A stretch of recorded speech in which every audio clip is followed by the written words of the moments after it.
Having a multi-tool in your everyday carry system can really make life a lot easier so that you can get those light to medium tasks done without having to constantly bounce back and forth to your toolkit. Well, a while back, I picked up the SOG PowerAccess multi-tool.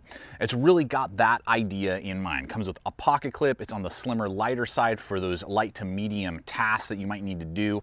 And with my current lifestyle, living on the road in an RV, a multi-tool is a necessity more than ever. And so we're gonna see how this stands up to the competition, like the Gerber MP600 and Leatherman's offerings like the Skeletal and the iconic Wave, or does it fall flat on its face? Alrighty, so the thing that really got me interested out of the gate is its compact size, but the fact that on this compact size, they pack in 18 different tools that are all accessible from the outside. You don't have to open it except for the pliers themselves.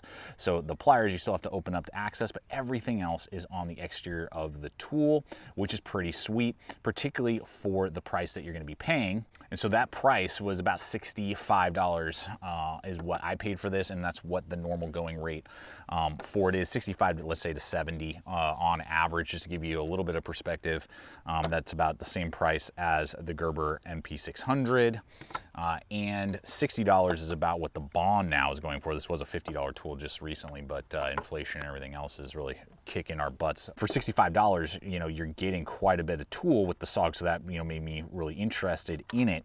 And a great spot to pick up multi-tools, regardless of which brand you end up connecting with, which features make the most sense to you. LA Police Gear is an amazing spot to find all kinds of different multi-tools, and with our 10% off code that we have in the link in the description box below, that's going to get you 10% off your purchase, which makes a lot of these multi-tools some of the cheapest on the market when you use that hyperlink in conjunction with that promo code. And with so many other gear options and brands that LA Police Gear carries, you have a plethora of options. Regardless if it's getting some new firearm accessories from Magpul, picking up a new pair of boots from Salomon or Merrell, find that perfect pack from 511 or Vertex. And with LA Police Gear's own brand of equipment and apparel, there's just so much that they offer. And with that 10% off, it's gonna get you an even better deal than they already have. So links for you guys below, as well as that promo code. I encourage you to go ahead and take a look and see what they have going on.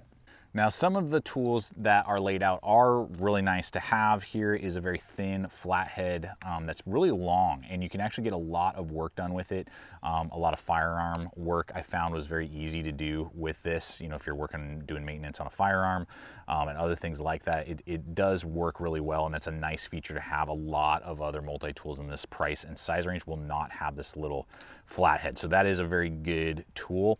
Then the awl does work well and does what it's supposed to, nice and sharp on one side, and you could use that also to throw sparks if you're, you know, like in a survival situation off a fire steel, a ferro rod. And then the final one being this kind of fat, pudgy, you know, flathead. You could definitely do some light prying with it, pop a paint can, do some scraping, you know, if you needed to, or again, just a general, like, larger flathead that you had to work with. And again, because there's this lock, that is a nice feature to have, and it is accessible while it's all closed up like that. So the designing of those, not bad on that one side. And then if you come over here to the other, you will have your standard 3-sided file. So you got 3 different sides to work with. So that works really well.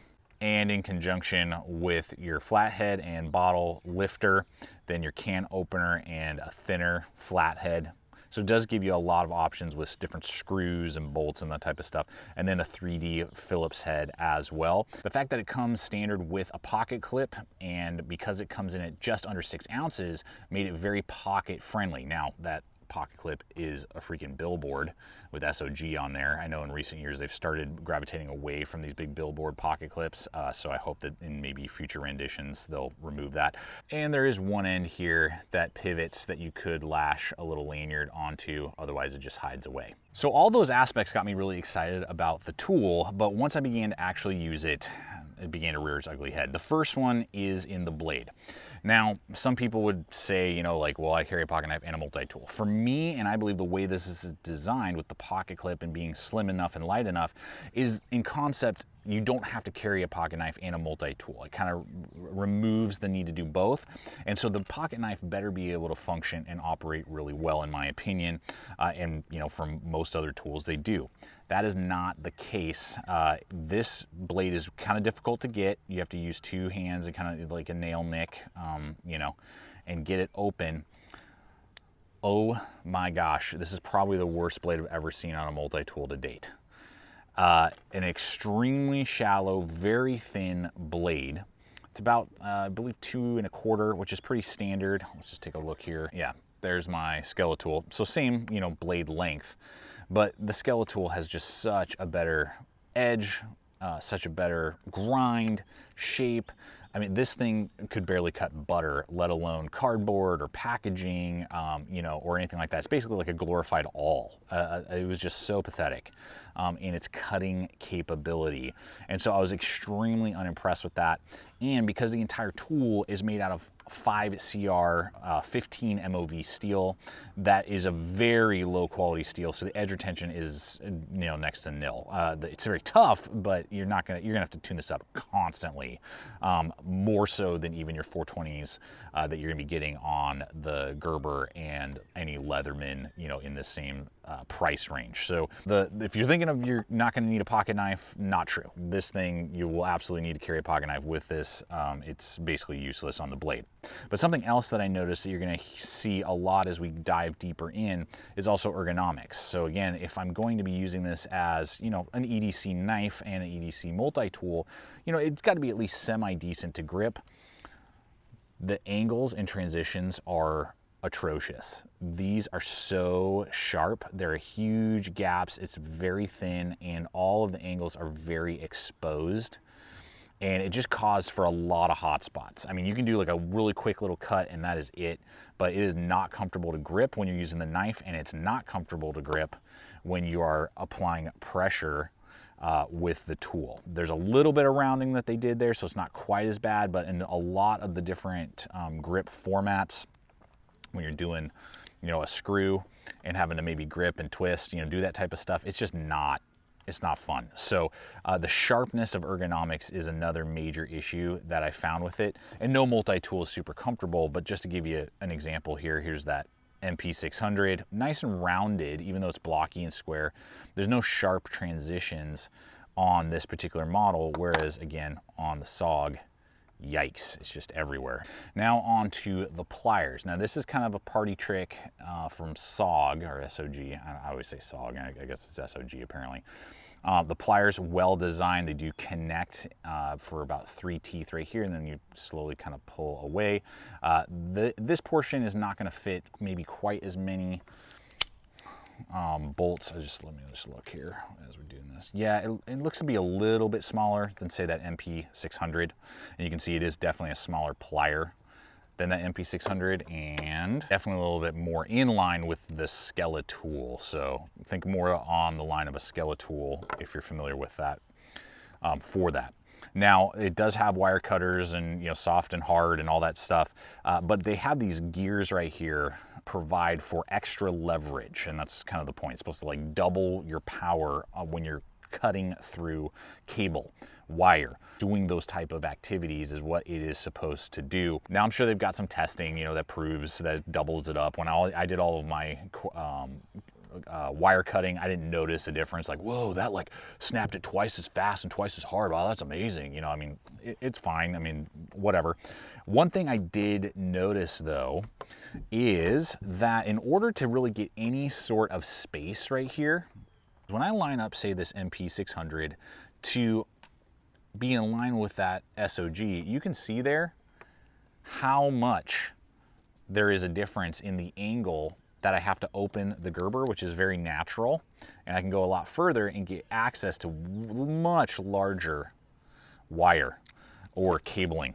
Then on the SOG, I have to come out here like this, and then I can't even grip my hand, and as you guys probably know here at the channel, large size hands, large size gloves is what I wear.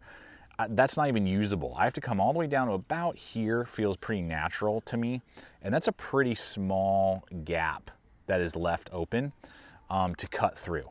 So I don't really, I think in some ways almost limits the usefulness of the tool. And I've noticed that with one other model I had long ago with this design, is that you have to bring it a lot further out to access a bolt, you know, that you may be trying to hold while you're using maybe like a ratchet set or something like that. that this SOG, you're gonna, I mean, it's gonna have to be out here like this and you can't really get the leverage that you need. So in some ways, I think even though it doubles up the power supposedly, it actually retracts from what the grip and leverage you can pressurize on because of how wide the tool is. So something that I just noticed there. And then the final piece, and you know, in concept would be really cool. This has two little magnets and it's supposed to hold any 1/4 inch hex head bit and driver. And so in concept, you have maybe a little bit kit with you. Boom, you grab that sucker, it magnetizes. Let me see if I can do it again. Get it really in there.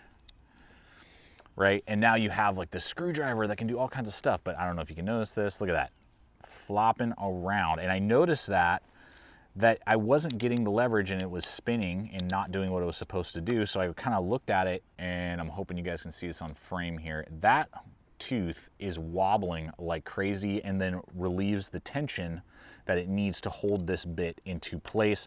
And I've been trying to tighten it up and it's not really doing what it needs to, and it's definitely, I can feel the pivot right here loosey-goosey. So not only is the quality control not great, I've never had another multi-tool, and I've had literally probably 24 multi-tools through my hands from all different brands and companies, and I've never had that type of an issue. So it's eliminating its ability to do this. I'm gonna have to jack with it, might have to send it to warranty. I don't know what I'm gonna do to try and get that to really function properly, and I'm probably gonna have to take it all apart and do Loctite if I even can, so that that doesn't happen and then cause that tooth to just completely wobble. Bad quality control, bad fit and finish.